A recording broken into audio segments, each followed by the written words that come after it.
Hello दोस्तों। तो आज इस वीडियो की सीरीज में हम एक बहुत ही महत्वपूर्ण प्रश्न जो कि मेंस के लिए अत्यंत महत्वपूर्ण होता है तथा एक पॉलिटी स्टूडेंट के लिए भी बहुत महत्वपूर्ण होता है, इसके बारे में बात करेंगे। तो वो प्रश्न है कि क्या उद्देशिका या प्रस्तावना में संशोधन किया जा सकता है। जो संविधान की उद्देशिका और प्रस्तावना है उसमें संशोधन किया जा सकता है।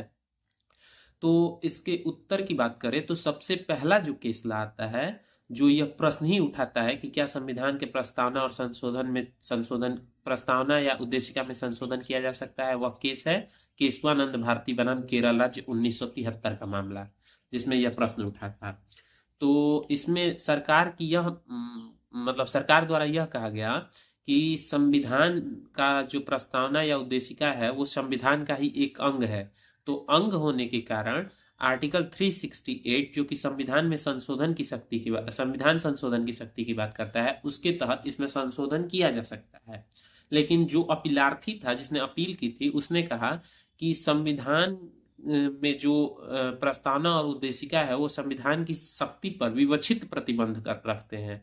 अगर इनके मूल ढांचे से कोई भी परिवर्तन या संशोधन किया गया तो इनका संवैधानिक स्तर ही गिर जाएगा और ये पूरा मूल ढांचा ही समाप्त हो जाएगा।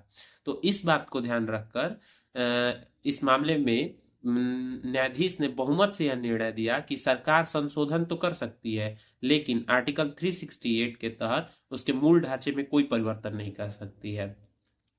क्योंकि जो हमारे संविधान निर्माताओं की बात आती है, तो संविधान निर्माताओं का बात अगर देखा जाए तो उन्होंने प्रस्तावना को इस प्रकार से निर्माण किया गया है कि जो भी विधियां आज या आने वाले समयों में बनेंगी वो इसी के अकॉर्डिंग बनेगी या इसी के अनुरूप बनेगी। अगर ये इसके मूल ढांचे को प्रभावित करती हैं तो वो विधियां ही शून्य हो जाएंगी, लेकिन इसमें परिवर्तन नहीं होगा। तो इसके बाद, इसके जस्ट बाद आता है 42वां संविधान संशोधन। 42वें संविधान संशोधन की बात करें तो इसमें पंथ निरपेक्ष, लोकतंत्रात्मक, गणराज्य, समाजवादी आदि शब्दों को जोड़ा गया, जिसमें फिर से एक बार यह सरकार की मंशा दिखाई गई, सरकार द्वारा यह मंशा दिखाई गई कि सरकार संविधान के प्रस्तावना में भी परिवर्तन कर सकती है। लेकिन इसका अन्य प्रकार से अपील किया गया जब तक कि कुछ स्पष्ट नहीं किया गया। और लास्ट आते आते मिनर्वा मिल्स के केस में यह बताया गया कि 42वें संविधान संशोधन द्वारा जिन शब्दों को जोड़ा गया था वो संविधान के मूल ढांचे को प्रभावित नहीं कर रहे थे या उसको नष्ट नहीं कर रहे थे, उसको और मजबूती प्रदान कर रहे थे। अतः इनका ये संशोधन संवैधानिक संशोधन था। कहने का सेंस ये कि जो ऊपर केशवानंद भारती बनाम केरल राज्य में अपीलार्थी और जो न्यायाधीशों का मत था कि सरकार कोई भी संविधान संशोधन प्रस्तावना या उसके उद्देशिका में नहीं कर सकती है जो उसके मूल ढांचे को नष्ट करे या प्रभावित करे, वही बात मिनर्वा मिल्स वाले केस में कही गई।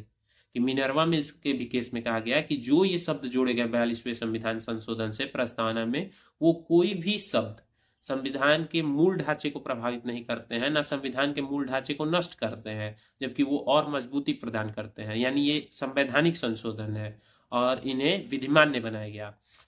और इससे पहले, इन सभी केसों के पहले एक और हॉट, इससे जुड़ा हॉट केस आता है जिसका नाम है बेरुबरी का केस, जिसमें ये कहा गया था कि संविधान की प्रस्तावना या उद्देशिका उसका मूल भाग नहीं है। उसके न्यायाधीश ने एक कुंजी के माध्यम से समझाया था कि उद्देशिका या प्रस्तावना एक चाबी जैसी है। जैसे ताला और चाबी अलग होते हैं, वैसे ही चाबी की तरह प्रस्तावना और उद्देशिका भी अलग है, अतः यह संविधान का अंग नहीं है। लेकिन इस केस को केशवानंद भारती बनाम केरल राज्य के निर्णय में पलट दिया गया और कहा गया कि नहीं, संविधान की प्रस्तावना और उद्देशिका उसका मूल अंग है, उसका एक भाग है।